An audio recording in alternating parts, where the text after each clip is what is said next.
Hello student, मैं हूं अभय आनंद। आपका अपना यूट्यूब चैनल अभय क्लासेस में पुनः स्वागत है। प्यारे बच्चों, आज का जो सब्जेक्ट है वो भूगोल है। भूगोल का पहला चैप्टर आज हम लोग पढ़ेंगे, भारत संसाधन एवं उपयोग। इसके पिछले क्लास में हम बहुत सारे क्वेश्चनों को सॉल्व कर चुके थे। अगर आप नहीं देखे तो आप लिंक डिस्क्रिप्शन में दिया हुआ है, वहाँ जा करके आप देख सकते हैं। तो देखते हैं आज का जो क्वेश्चन है वो क्या है।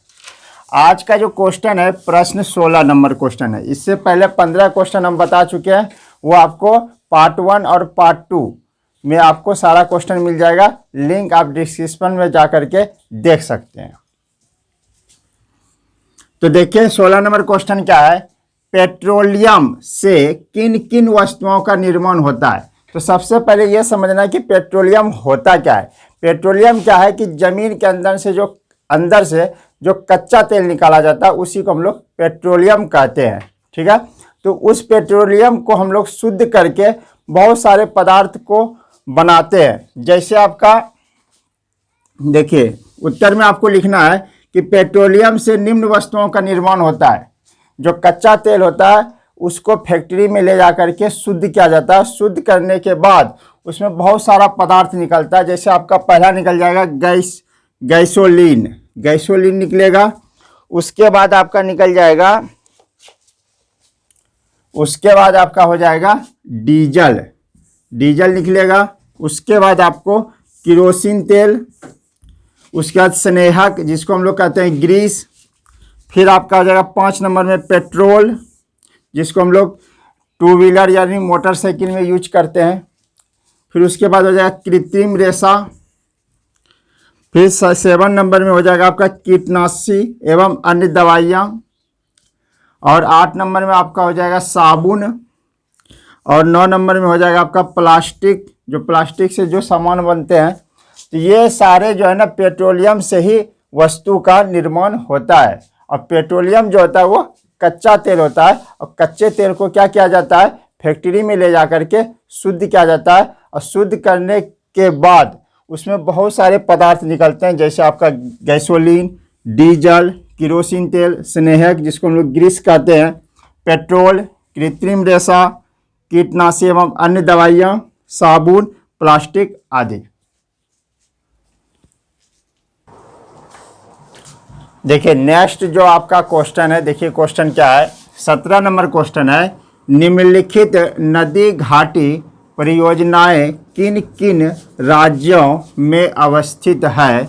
जिसमें आपको यहाँ 3 नदी घाटी परियोजना दिया हुआ है। पहला दिया हुआ आपका हीराकुंड, तुंगभद्रा एवं रिहंद। ये तीनों नदी घाटी परियोजनाओं के आपको क्या बताना है, राज्य बताना है। तो यहाँ देखिए परियोजनाओं के नाम हम लिख लिए हैं। यहाँ पे इसका बताना है अवस्थित वाले राज्य। तो हीराकुंड जो नदी घाटी परियोजना है वो किस राज्य में है, उड़ीसा में है। तो आपको इसका लिखना है हीराकुंड नदी घाटी परियोजना उड़ीसा लिखना है। तुंगभद्रा जो है वो कर्नाटक राज्य में है। और आपका रिहंद जो है वो आपका कहाँ है, उत्तर प्रदेश। ये हो जाएगा आपका।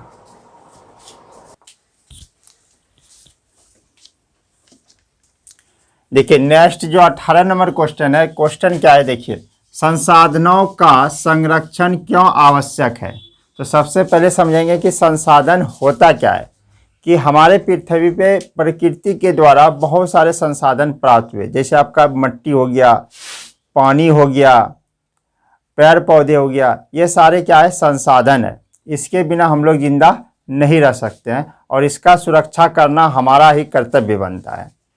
तो देखते हैं, तो इसका उत्तर में है संसाधनों का विवेकहीन उपभोग और अति उपयोग के कारण कई सामाजिक, आर्थिक और पर्यावरणीय समस्याएं पैदा हो सकती है।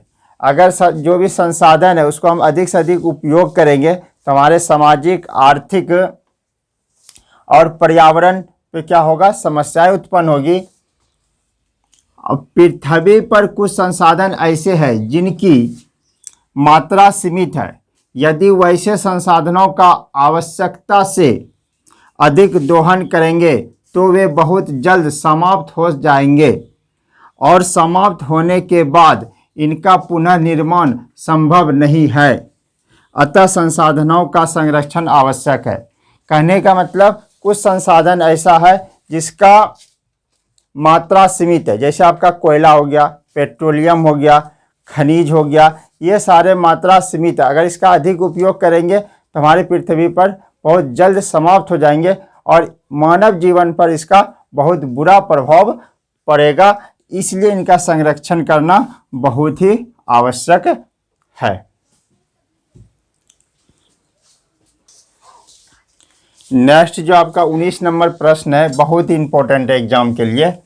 देखिए प्रश्न 19 नंबर क्या है, खादर और बांगर में कोई 4 अंतर स्पष्ट कीजिए। यहाँ पे खादर और बांगर में 4 अंतर स्पष्ट करना है, तो इसको आंसर लिखने के लिए क्या लिखेंगे, खादर और बांगर में निम्नलिखित अंतर है। जैसे यहाँ पे एक साइड खादर लिख दिया और एक साइड क्या लिख दिया, हम बांगर लिख दिए, ठीक है। तो देखिए खादर क्या होता है, पहला नंबर में लिखना है, नई जलोढ़ मिट्टी खादर कहलाती है। जितनी भी नई जलोढ़ मिट्टी होती है उसको हम लोग क्या कहते हैं, खादर कहते हैं।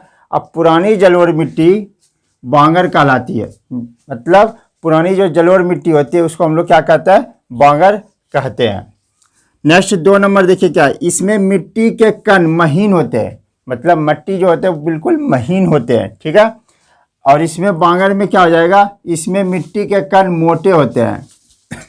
मिट्टी के कण जो होता है बांगर में क्या होता है, मोटे होते हैं।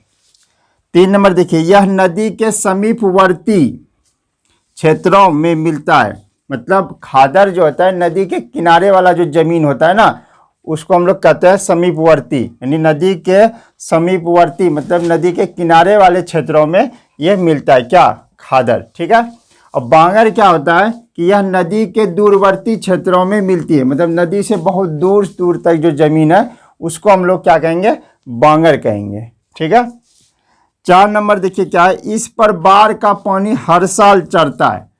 इसमें जो है ना, अगर नदी पानी आया तो पानी जो होगा ना हर साल इसमें बाढ़ का पानी चढ़ेगा। क्यों चढ़ेगा, क्योंकि ये नदी के किनारे होता है, नदी के किनारे का क्षेत्र होता है, इसलिए बाढ़ का पानी हमेशा हर साल चढ़ता है। लेकिन बांगर जो होता है वो इस पर बाढ़ का पानी हर साल नहीं चढ़ता है। इसलिए नहीं चढ़ता है क्योंकि नदी से काफ़ी दूर होता है। तो ये 4 अंतर आप लोगों को खादर और बांगर में लिखना है। 20 नंबर प्रश्न है, फसल चक्रण मृदा संरक्षण में किस प्रकार सहायक है।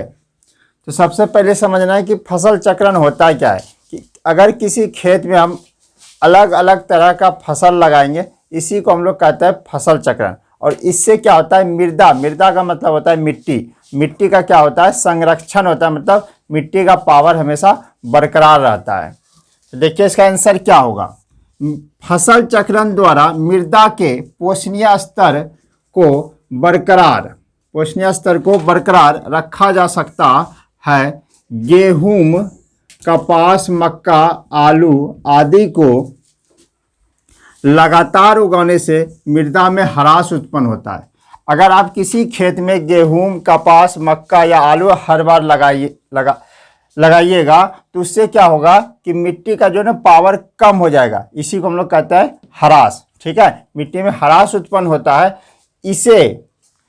इसे तिलहन, दलहन पौधे की खेती के द्वारा पुनः प्राप्त किया जा सकता है। अगर उस मिट्टी में ह्रास को कम करना है तो उसके लिए आपको क्या करना होगा, तिलहन और दलहन जैसे पौधे को खेतों में लगाना होगा। इससे क्या होगा, मिट्टी का पावर पुनः प्राप्त हो जाएगा और इसमें नाइट्रोजन का स्थिरीकरण होता है, मतलब मिट्टी में जो पोषक तत्व होते हैं वो नाइट्रोजन होता है, वो नाइट्रोजन जो है फिर से रिकवर हो जाएगा और फिर खेतों में पोषक पदार्थ प्राप्त हो जाएगा।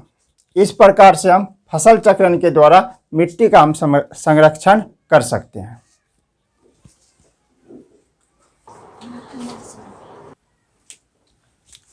नेक्स्ट जो प्रश्न है आपका 21 नंबर प्रश्न देखिए क्या है, वन के पर्यावरणीय महत्व का वर्णन कीजिए। क्योंकि हमारा जो पर्यावरण है वो वन पे ही आधारित है। अगर वन है तो पर्यावरण का संतुलन बना हुआ रहता है। तो देखिए इसका आंसर क्या होता है कि वन पृथ्वी का सुरक्षा कवच है, क्योंकि वन रहेगा तभी तो हमारा पृथ्वी पर जीवन संभव है। यह न केवल संसाधन होता है बल्कि पारिस्थितिक तंत्र के निर्माण में महत्वपूर्ण घटक है।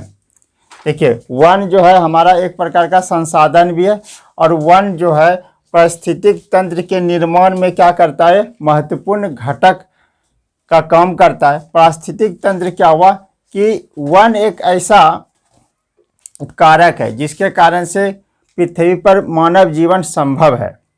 इसलिए वन को जो है ना पारिस्थितिक तंत्र के निर्माण के लिए महत्वपूर्ण घटक माना गया है। वन मृदा कटाव को रोकने के साथ ही पर्यावरण में कार्बन डाइऑक्साइड, जिसको हम लोग CO2 बोलते हैं, की मात्रा को घटाते हुए जीवनदायी ऑक्सीजन की मात्रा को बढ़ाता है।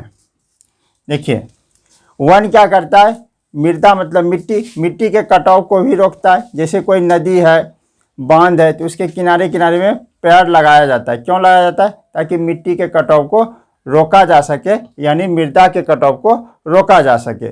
उसके साथ ही साथ क्या करता है वन पर्यावरण में कार्बन डाइऑक्साइड की मात्रा को घटाता है और ऑक्सीजन की मात्रा को बढ़ाता है, क्योंकि हम लोग सांस के रूप में ऑक्सीजन ही लेते हैं, तो ऑक्सीजन की मात्रा को क्या करता है, बढ़ाता है।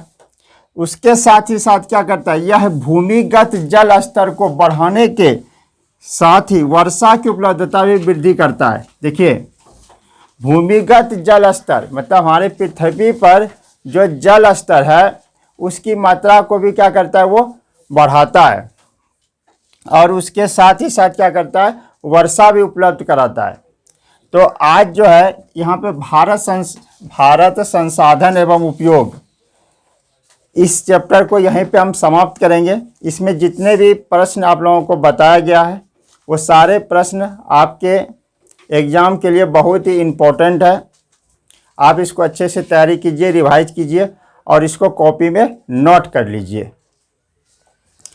इसके बाद आप हमारे चैनल पर नए तो हमारे चैनल को आप सब्सक्राइब कर ले और बेल आइकन को अवश्य दबा लें।